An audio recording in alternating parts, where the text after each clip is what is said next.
Is the real estate market finally cooling off? Find out right now. Hey, if you're a homeowner, an investor, or interested in buying properties here in South Louisiana, we have all the data that you need. Hi, I'm Jim Keaty with Keaty Real Estate, and this is your market update.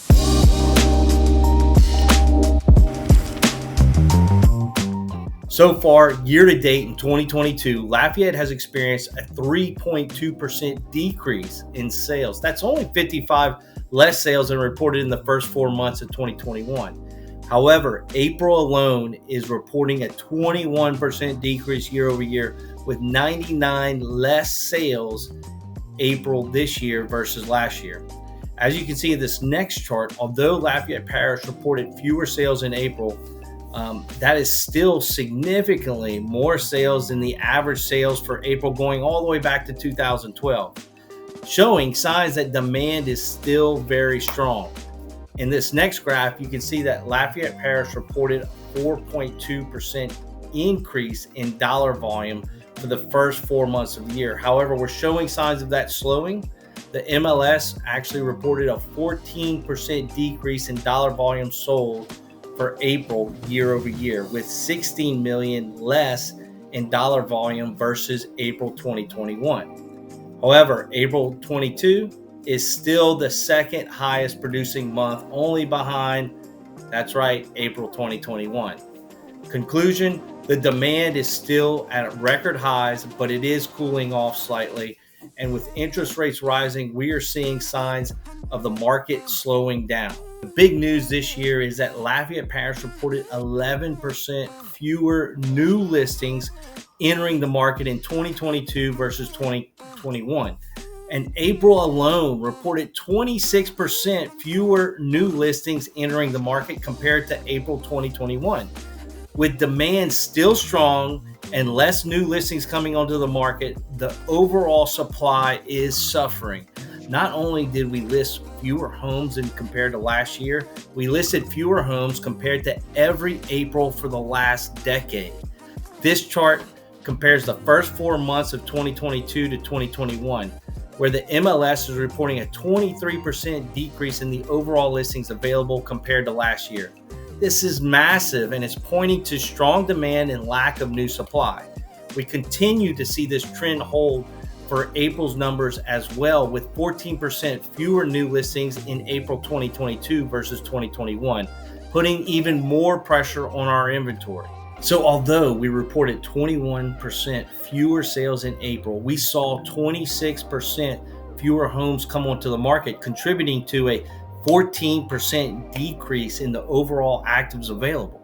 So what I'm seeing is fewer new listings coming onto the market compared to last year, but the demand is still absorbing that inventory faster than the homes are becoming available.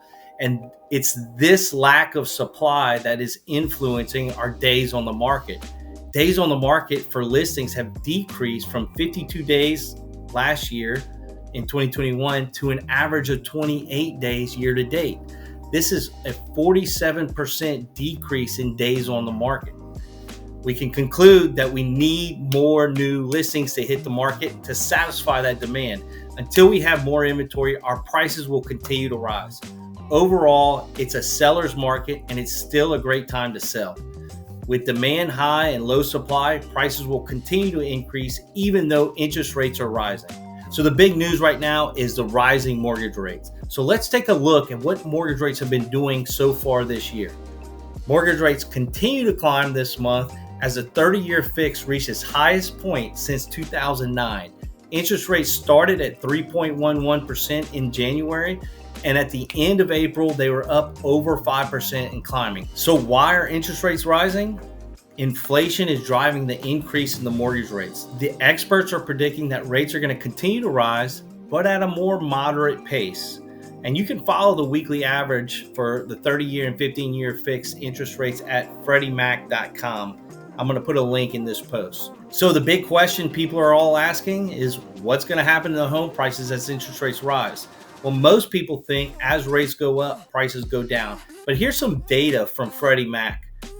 What you're looking at here is the impact of rising rates on home prices. When there's a rise by more than 1%, going all the way back to 1993, you can see this data shows on average an 8% increase in home values when interest rates increase by more than 1%. Overall, you see that rising interest rates do not have a negative impact on home prices, at least over the last 4 decades. But what happens to your sales when you have more than a 1% increase in interest rates? When we add sales data to this same chart, we can see an average decrease of 5% in sales overall. As rates rise, that tends to reduce the buyer activity and price some buyers out of the market. We are in a fundamentally different environment than what we've had in the past. When inventory is low, home prices will continue to rise, and inventory is still very, very low. And so that's the driving force of the rising home prices. So although we expect the interest rates to continue to rise, we expect them to rise at a slower pace than what we've seen in the last few weeks. Another question that we're getting from a lot of our clients is, how is this going to affect my monthly payment? In this next chart, we compare the monthly payment of a $250,000 loan as interest rates rise. You can see that when we had an increase in interest rates from 3% to 3.5%, your monthly note will increase from $1,054 to $1,123. That's a $69 increase. And when the rates increase from 3% all the way to 4%, your note's going to increase by $140 to $1,194. And when your interest rates increase from 3% all the way to 5%, your note will increase by only $288 to $1,342. So although it's going to knock out some of the buyers from being able to afford a home, it's still very affordable, and usually the impact is not as bad as most people think. The mortgage rate increase will slow some of the frenzy, but we're not talking about depreciation. We're talking about softening or deacceleration, which is going to slow some of the buyers as we move forward into the housing market. The current lack of inventory is contributing to a seller's market. The average price for April 2022 has increased from $246,000 to $270,000. That's an 8% increase year over year. Let's take a look at this next graph from the home price forecast for 2022. I think that this is going to give you a really good picture as to where home prices will be according to the experts.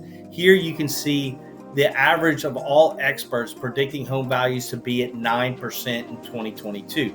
So as you can see, all signs point to prices continuing to rise, but at a slower pace. So Lafayette Parish has experienced a 19% decrease in pending sales in April. That's 93 less pendings than last year. Although we've had a record-breaking first quarter in closings and volume, the pendings seem to have cooled off. This means that we should expect the same or slightly fewer closings in the next 30 to 60 days as compared to last year.